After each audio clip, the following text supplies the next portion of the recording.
Kingdom Come: Deliverance 2. If you love realistic, open-world RPGs, Kingdom Come: Deliverance 2 is one of the best games you can play right now. Set in 15th century Bohemia, the game continues the story of Henry, a blacksmith's son who has now stepped into the life of a knight. This isn't just another fantasy RPG with magic and dragons. This is a game where everything is grounded in history. No magic spells, no mythical creatures, just pure, brutal medieval realism. The world is huge and detailed, featuring villages, forests, castles, and even the bustling city of Kutnahora. Every corner of the map feels alive, with people going about their daily lives, reacting to your choices and shaping the story as you play. The game offers over 100 hours of gameplay, packed with deep quests and multiple ways to solve problems, making every decision feel important. Combat is challenging and strategic. You can't just swing your sword wildly and hope to win. You need skill, timing, and patience. Swords clash, armor slows you down, and one wrong move can end a fight in seconds. You also need to eat, sleep, and maintain your weapons, adding a layer of survival mechanics that make the world feel even more immersive. The story and character development are one of the game's biggest strengths. Every character feels real, and the choices you make affect how people see you. Want to be a noble warrior? Help people and fight with honor. Want to be a rogue? Sneak, steal, and manipulate your way to the top. The game reacts to how you play, making your journey unique every time. Kingdom Come: Deliverance 2 is a game that rewards patience, strategy, and exploration. If you love deep RPGs with strong storytelling and historical accuracy, this is a must-play.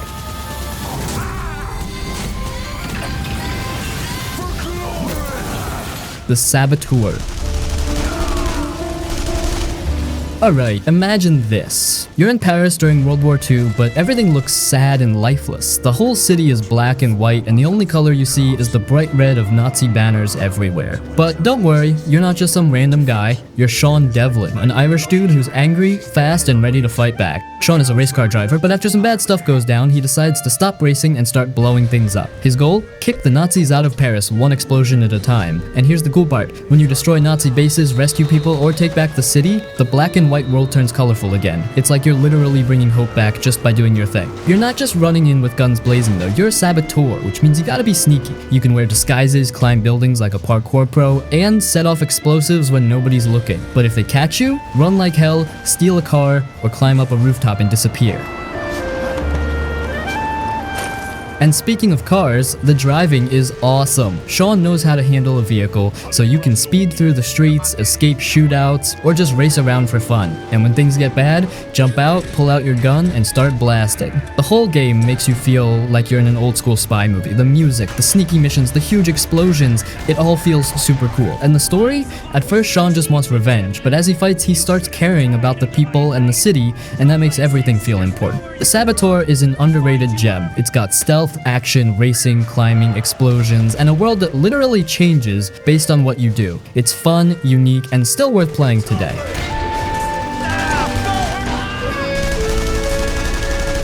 The Pathless.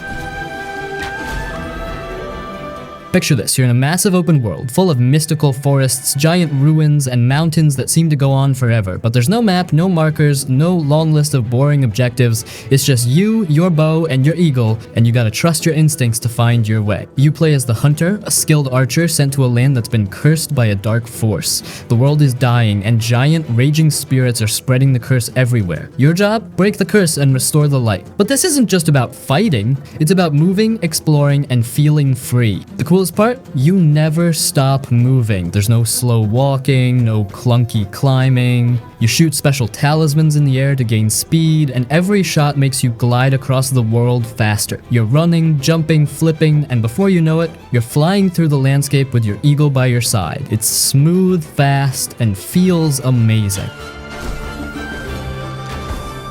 And that eagle? It's your best friend. It helps you soar through the air, solve puzzles, and reach places you couldn't on your own. You have to take care of it, clean off the corruption when it gets hurt, and trust it completely. This game isn't just about action, it's about connection. The world is full of mysteries. Ancient ruins hide puzzles, hidden paths lead to secrets, and giant cursed beasts roam the land. When you're ready, you take them on. Huge boss battles where you chase them, dodge their attacks, and use your archery skills to bring them down. But there's no aiming down sights. It's all about timing and instinct, which makes makes every shot feel incredibly satisfying. But Pathless isn't about waypoints, leveling up, or grinding for gear. It's about feeling the wind in your face, trusting your eagle, and following the path even when there's no road to guide you. If you love games that let you explore without limits, this one is something special.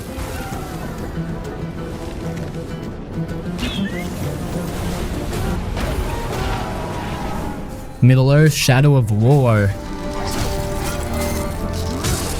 You are Talion, a warrior with a powerful elf spirit inside him. Your goal is simple: build an army and take down Sauron. But this is not just a normal fight. You are not just a soldier, you are a leader of war. The world is huge. There are mountains, dark fortresses, burning lands, and everywhere you go, there are orcs, battles, and danger. Some orcs fear you, some want revenge, and some just won't die no matter how many times you defeat them. Fighting is fast and brutal. You swing your sword, shoot arrows, and jump across battlefields like a true warrior. You can freeze time, teleport, summon beasts, and even bend the minds of your enemies. You don't just fight, you control the battlefield.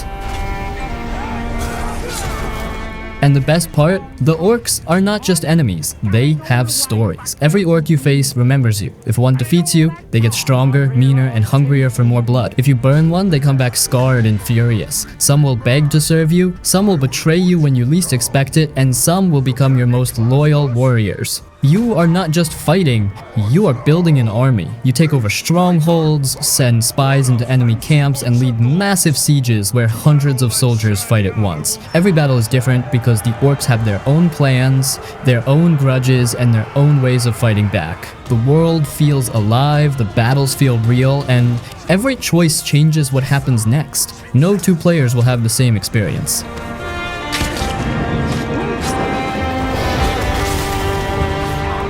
The Outward.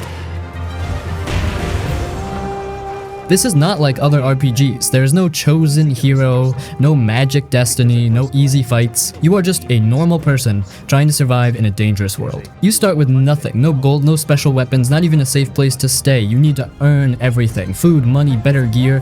It all comes from hard work and smart choices. The world is huge and full of dangers. There are monsters, bandits, wild animals, and even the weather can kill you. If you travel without warm clothes, the cold freezes you. If you don't bring water, the desert dries you out. Every journey is a risk, but if you prepare well, you can survive and explore further. Fighting is not easy. Every hit matters, and if you get careless, you will lose. You can't just swing the sword wildly. You need to time your attacks, block, dodge, and use smart tactics. Magic is powerful, but it also has a price. You don't just cast spells, you set up rituals and prepare in advance.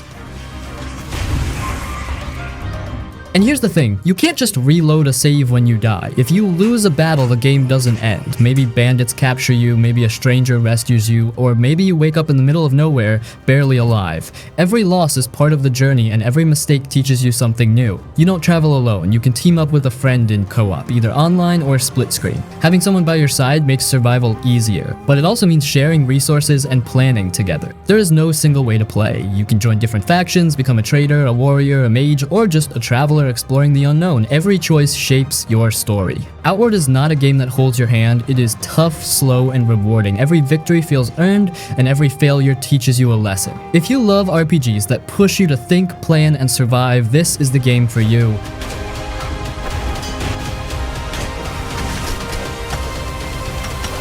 Stalker: Call of Pripyat. Call of Pripyat is harsh, cold, and unforgiving. It drops you into the zone, a place where everything wants you dead. Radiation, mutants, bandits, even the land itself. You play as Major Degtyarev, a government agent sent to investigate missing military helicopters deep inside the zone. But this isn't a simple mission. The moment you step into Pripyat, you realize you're just another survivor. Nobody cares who you are. You have to fight, trade, and struggle like everyone else. The world is dark, ruined, and full of danger. Abandoned buildings hide horrible creatures, underground labs hold twisted secrets, and radiation zones burn through your suit if you're not careful. Every trip outside is a risk. Supplies are scarce, bullets matter, and one bad decision can end your life fast. Combat is intense and realistic. Guns jam, break, and need repairs. Enemies are smart, deadly, and will flank you if you're not careful. There's no aim assist, no health regeneration, just you, your gun, and whatever gear you manage to find.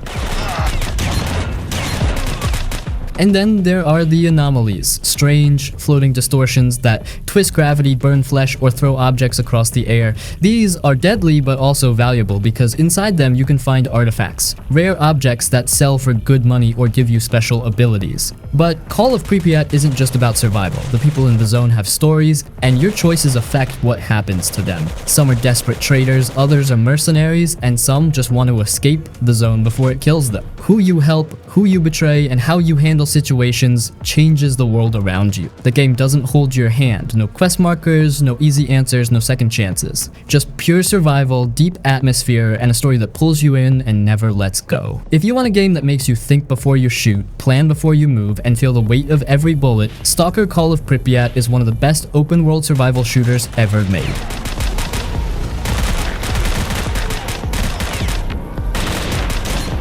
The Elex 2. This is a game where swords, guns, and magic all exist in the same world, and somehow it all makes sense. LX2 throws you into a massive open world filled with factions, strange technology, and brutal combat. It doesn't care if you're ready or not. You either learn to survive or get left behind. You play as Jax, the same guy from the first game, but things have changed. A new enemy, the Skyans, has arrived, and they're destroying everything. Your mission is to unite the world's factions, build an army, and fight back before it's too late. But this isn't a simple good versus evil story. The world is a mess, and nobody trusts each other. The Berserkers use magic, the Outlaws love guns and chaos, the Clerics worship technology, and other groups have their own rules and power struggles. Who you join, who you help, and who you betray changes the entire world. The combat is tough. You can't just mash buttons and win. You need to dodge, block, and time your attacks properly. Some enemies will destroy you in seconds if you're not careful. But once you get stronger, fights become intense and rewarding.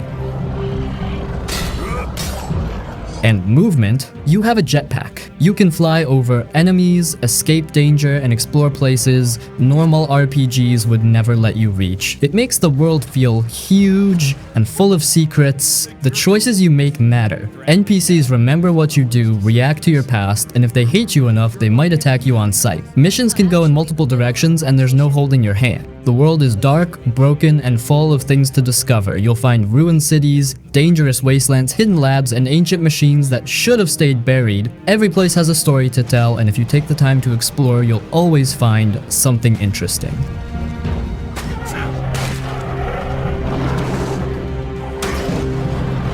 Cyberpunk 2077. Night City never sleeps. The streets are packed with people, neon signs flash from every corner, and danger is around every turn. This place is wild, unforgiving, and full of opportunity. If you're willing to risk everything for it, you step into the boots of V, a mercenary trying to climb to the top. But things go bad fast. A high-tech chip ends up in your head, and inside it, Johnny Silverhand, a long-dead rock star with a grudge against the system. Now he's in your mind, and you have one mission: survive before he takes over completely. Every alley, every club, every corporate tower in Night City feels alive. The world doesn't wait for you. People are working, fighting, and living their own lives. Some want your help, others want you gone, and a few might change your life forever. Fights are fast and brutal. You can gun down enemies, hack their cyberware, or get up close with blades. Mods let you slow down time, punch through walls, or even disable weapons from a distance. The game lets you build your own playstyle: silent assassin, all-out shooter, or high-tech hacker.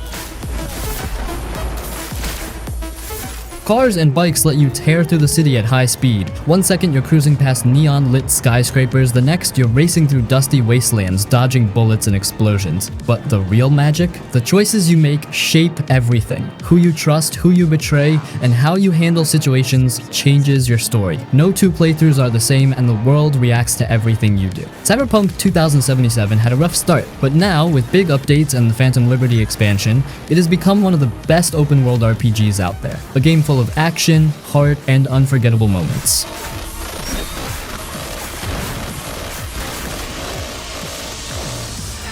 Spider-Man 2. Swinging through New York City feels amazing. You jump off buildings, shoot webs, and fly through the air so fast. The city looks real, with cars, people, and lights everywhere. This time, you play as two Spider-Men, Peter Parker and Miles Morales. You can switch between them anytime, and each one has different powers. Peter has the symbiote suit, making him strong and aggressive, while Miles has electric venom powers that shock enemies. The fighting is fast and fun. You punch, dodge, shoot webs, and use crazy new moves. Enemies come in big groups, and every fight feels exciting. The villains are dangerous. Kraven the Hunter is looking for the strongest fighters in the city, and he won't stop until he finds them. But the biggest threat? Venom. When he arrives, everything changes, and Peter has to fight not just the enemy, but also himself. If you love superheroes, fast web swinging, and big boss fights, Spider-Man 2 is one of the best games you can play.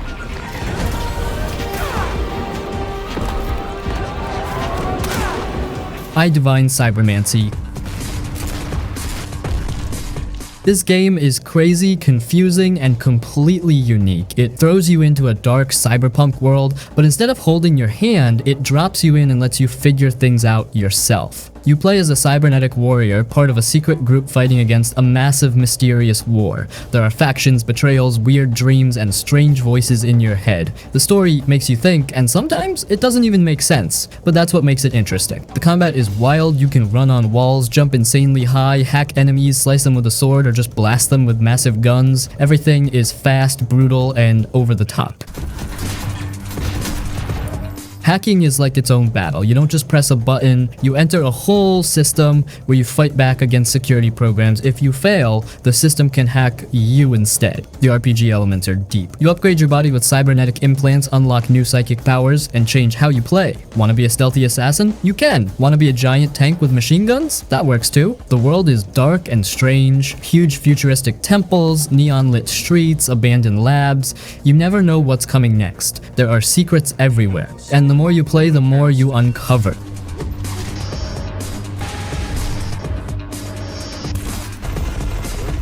Conan Exiles.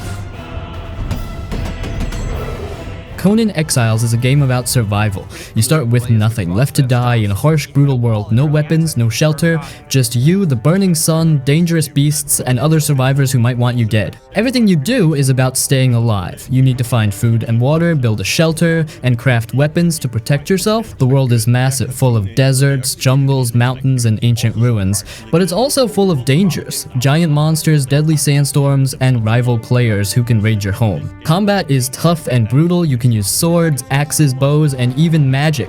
Battles are not just about hitting fast. You need to block, dodge, and strike at the right time. Some enemies are huge beasts, some are skilled warriors, and some are other players who want to take everything you have. Building is a big part of the game. You don't just make a small camp, you can build huge castles, strongholds, and entire cities.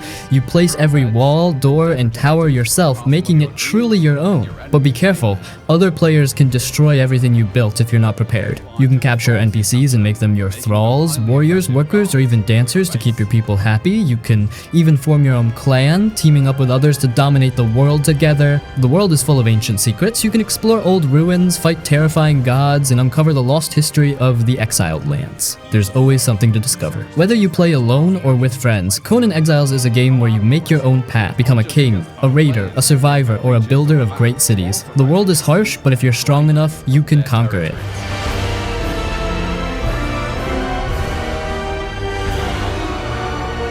Shadows of Doubt. Now there's a new kind of killer in town.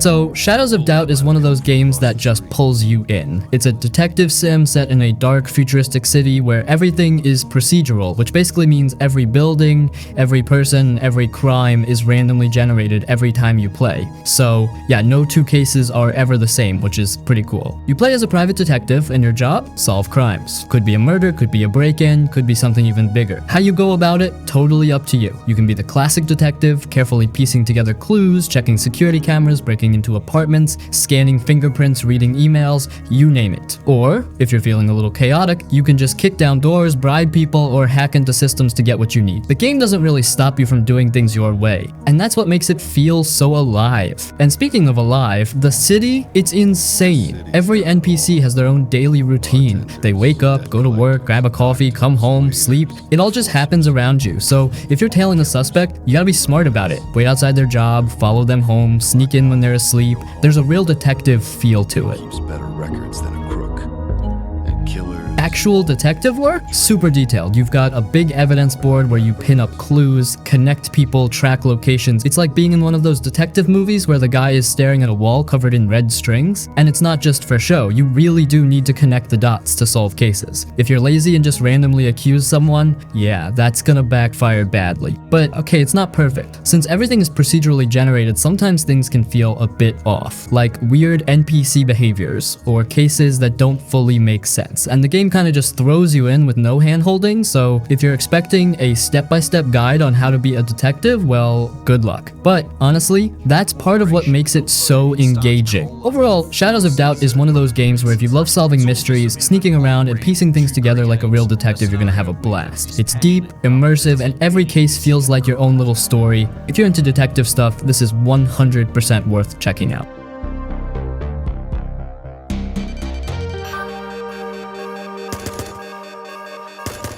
Batman Arkham City.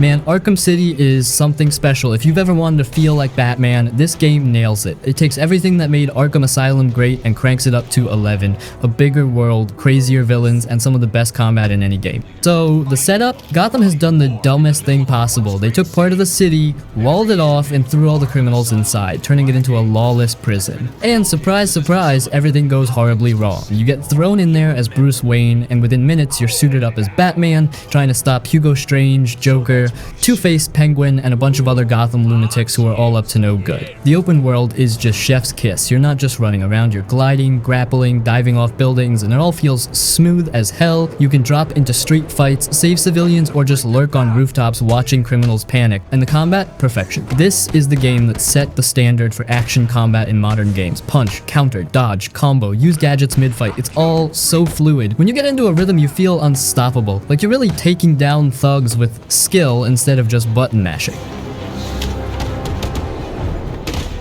Then there's the stealth. If combat makes you feel powerful, sneaking makes you feel like a ghost. You drop from rafters, take out enemies one by one, jam their weapons, or just straight up terrify them. There's nothing more satisfying than watching the last guy panic because all his friends vanished into the shadows. The villains steal the show. Joker is at his absolute best here, Penguin is brutal, and Mr. Freeze, one of the best boss fights ever. Every villain has their own story, their own presence, and the way they're woven into the world makes everything feel alive. And the story? Top tier Batman. It keeps you hooked from start to finish, with twists, betrayals, and some emotional moments that hit hard. Honestly, Arkham City is one of the best superhero games ever made. If you like Batman, open world action, or just great games in general, this is a must play.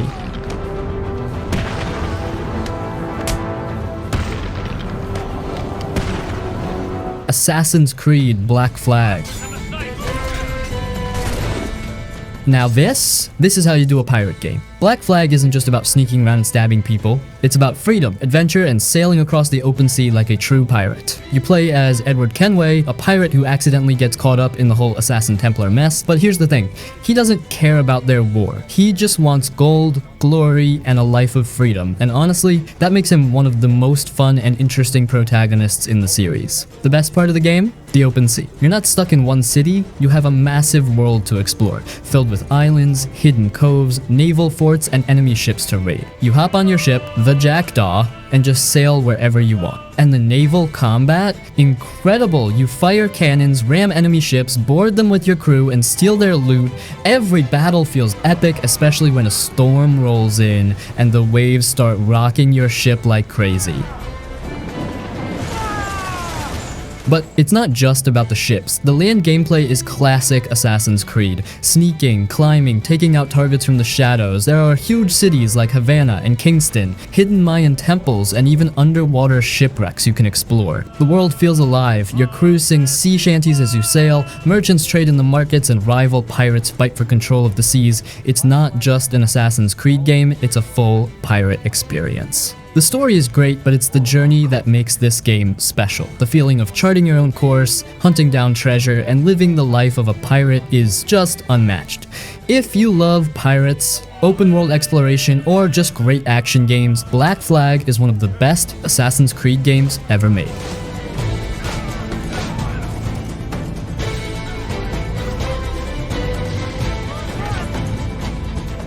Watch Dogs 2. Watch Dogs 2 is just pure fun. It takes everything the first game tried to do and makes it way better, brighter, faster, and just way more enjoyable to play. You step into the shoes of Marcus Holloway, a young hacker who's got style, skills, and a whole lot of attitude. He joins DedSec, a group of hackers trying to take down corrupt corporations who are spying on everyone. But unlike the first game, which was all dark and serious, Watch Dogs 2 is loud, colorful, and full of energy. And the hacking, it's next level. You're not just messing with traffic lights anymore, you can hack cars to drive themselves, mess with people's phones, shut down security systems, and even send cops after enemies. You don't even need to go inside buildings. You can just hack cameras, use drones, and take down entire enemy bases without stepping a foot inside. The missions are creative and fun. One minute you're sneaking into a Silicon Valley tech company, the next you're hacking into a billionaire's mansion, or pulling off a crazy heist with your hacker crew. It's like being in a high-tech action movie, except you control how things go down. Combat is totally up to you. You can go full stealth, using tasers and hacking, or just go loud with guns and gadgets. But honestly, being sneaky and using hacking tricks is way more fun. And the DedSec crew, they're awesome. Unlike the first game's serious tone, this one feels more like a fun group of rebels just trying to change the world while having a blast. Wrench, Sitara, and Josh all have their own unique personalities, and their banter makes everything feel more real. If you like open world games with fun missions, crazy hacking abilities, and a world that reacts to you, Watch Dogs 2 is definitely worth playing.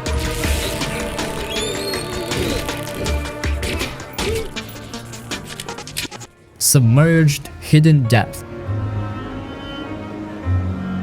So, Submerged Hidden Depths is one of those games where you just chill, explore, and take in the scenery. No enemies, no combat, no rush, just you, a boat, and a sunken city waiting to be explored. It's the kind of game you play when you just want to relax and get lost in a beautiful world for a few hours. You play as Miku, a girl with a mysterious connection to the black vines that have taken over this flooded city. She's traveling with her brother, and together they're trying to bring life back to this place by restoring energy to these strange, ancient structures. But honestly, the story is pretty light. Most of it is told through the environment and little collectibles you find along the way. The gameplay is super simple. You sail around on your little boat, hop off at different locations, and climb, jump, and solve some easy puzzles to progress. The game doesn't really challenge you, it's more about the experience, the atmosphere, and just vibing with the world.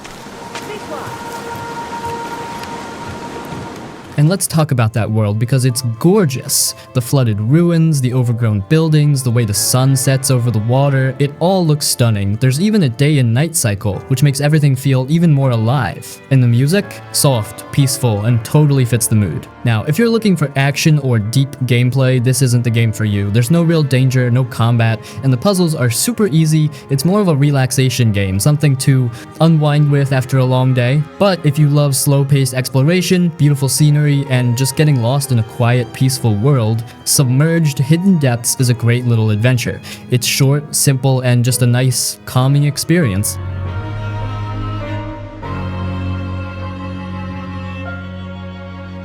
Far Cry 4. Alright, so Far Cry 4 is one of those games that absolutely nails the open world experience. The world is huge, beautiful, and packed with things to do, but at the same time, the story kind of falls short. Let's break it down. So, the game throws you into Kira, a fictional Himalayan country torn apart by a civil war. You play as Ajay Ghale, a guy who just wanted to spread his mom's ashes, but somehow gets caught in a brutal conflict between a rebel group, the Golden Path, and the game's villain, Pegamine. Now, let's talk about that world. Kyrat shot is stunning. Snowy mountains, dense jungles, villages, rivers. It all looks amazing, and every part of the map feels alive. Animals roam around, enemies patrol the roads, random events happen all the time. You never really know what's gonna happen when you're out exploring, which keeps things exciting. And the gameplay? Super fun. You can go in guns blazing, or you can sneak in with a bow, set traps, and take out enemies one by one. The game gives you tons of options. Use explosives, ride elephants into battle, or even fly around in a tiny helicopter. It's classic Far Cry chaos, and it never gets old. But then, there's the story, and yeah, it's not great. Pegamin is an awesome villain and he steals the show every time he's on screen, but the problem? He barely shows up. Most of the story missions are just standard Far Cry stuff. Go here, blow this up, take over that base. The rebels you're helping? Honestly, kinda forgettable. You make choices between two leaders in the Golden Path, but neither of them really feel like good options, so the choices don't feel as important as they should. Also, the game plays it too safe. It's basically Far Cry 3 with a new setting. If you've played that, this game feels very familiar. The open world is better, but the overall structure, pretty much the same. That being said, if you love exploring, causing chaos, and taking down enemy outposts in fun, creative ways, Far Cry 4 delivers. The world and gameplay carry the whole experience, even if the story doesn't really hit as hard as it could. If you're here for the story, it might leave you wanting more. But if you just want to mess around in a giant open world, fight bad guys, and blow stuff up in the most ridiculous ways possible, Far Cry 4 is a blast.